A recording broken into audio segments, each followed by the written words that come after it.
I'm Jennifer Angel. This is my horoscope overview for Leo for September. Okay, so right at the start of the month, Leo, we've got Venus still in your sign through to the 6th. And it couples Jupiter, which is there for the whole year, right through to the middle of next year. Jupiter being the planet of abundance and expansion. So we love Jupiter. It's known as the lucky planet. And when Venus and Jupiter are in close proximity, then it can really just spark off something amazing that can happen. Now, when Venus moves into your solar second house, this is the area of love and money. Okay, so money and possessions. It's also the area of your self-worth. So you want to be careful of limiting thoughts. Not that you would, Leo, you're a very sort of upbeat, positive sign, but we do have the sun in this area as well, right through to the 22nd. It's going to move out, and this, right at the start of the month, the vibration of Mercury, the communication planet, is in this area as well. It does move out on the 2nd, so but we still got that vibration there to kick the month off. So on the 1st. So with the Venus in this area, this is great. I love it here. It's very comfortable here because this is the solar house that it rules, one off.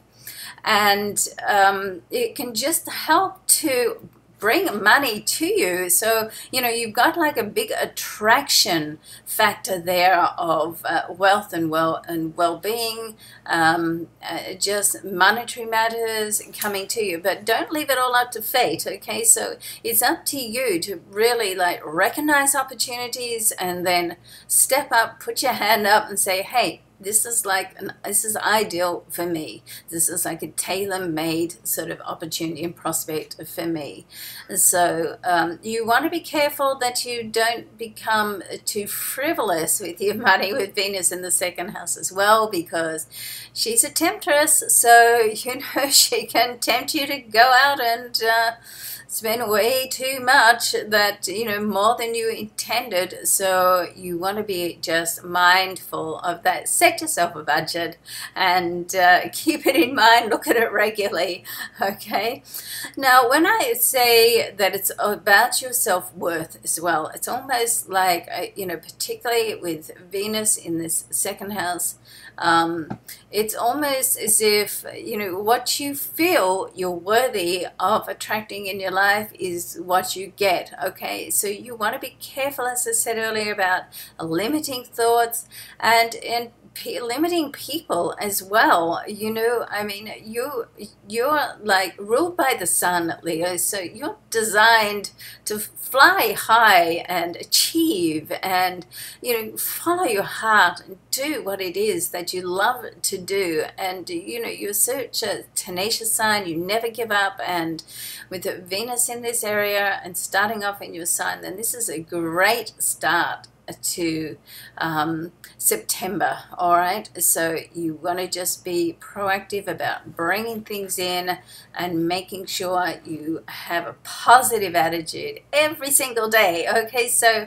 remember that title of the book, You Can't Afford a Negative Thought. And you know what, you can't, particularly when you're working with the abundance energy of Jupiter in your sign. So anything that goes out under the Jupiter umbrella, that vibration of Jupiter, to get the very most out of this fabulous transit that's in your sign for a whole year, you want to just make sure that your habitable responses, and when I say about habitable responses, you can do a little exercise by just asking people, focus on it for a day or two, ask everybody, it's one question. Oh, hi, how are you today? Now, of course, you know, are you really interested? Well, you might be, but, you know, it's just one of those well-mannered things that we say to people. How are you today? And now, you know, instead of it being a throwaway comment, just say it and then listen. Listen to what people say, because people have habitable responses, and it comes out with the answer to this question. And some people will always say, oh, you know, life is so tough and I'm not feeling very well, this happened, that happened. Try to give those people a wide berth. I mean, if they are, family or close to you, it's difficult, but you want to minimize the time that you spend with those people. Other people will say, oh, great, and that's a habitable response. So firstly, do that little exercise so you can just get more in touch with that. Secondly, be conscious of what your habitable response is, and remember the title of that book, You Can't Afford a Negative Thought. And particularly with Jupiter in your sign, eliminate limitations, limiting thoughts, and negativity from your life. Easier said than done sometimes. You have to make a conscious effort to do that, okay? And perhaps, get somebody else on board who wants to do the same. You can give each other permission to, highlight to each other, when you do fall into that habitable negative response. All right, let's move on.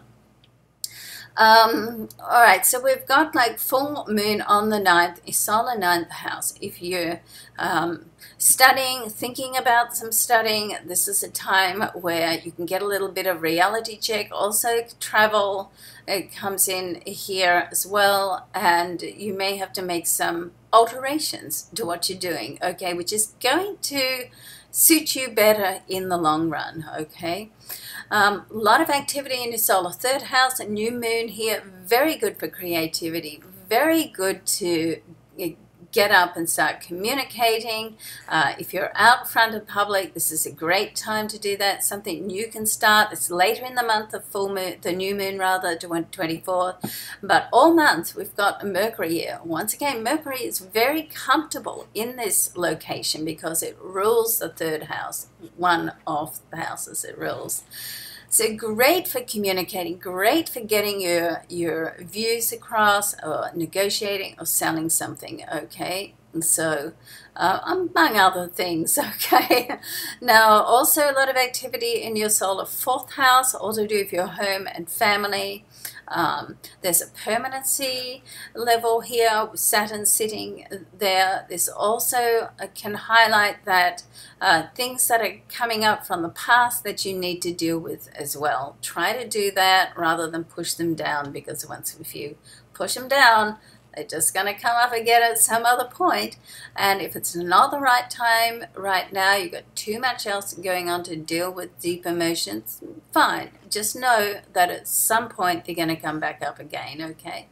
Mars is going to move into your solar 5th house. This is a very good location, position in your chart to meet someone new. If you're single and if you're in a relationship, it's a great time to just inject some more passion into your relationship, okay? So that chemistry and passion and compatibility, friendship, all very important. There's more than one ingredient that makes up the love recipe. And for the last couple of weeks of this month, it's great to sort of just focus on the passionate side of your relationship. All right, have a great month, Leo. I'm Jennifer Angel. Thanks so much for watching. Bye for now.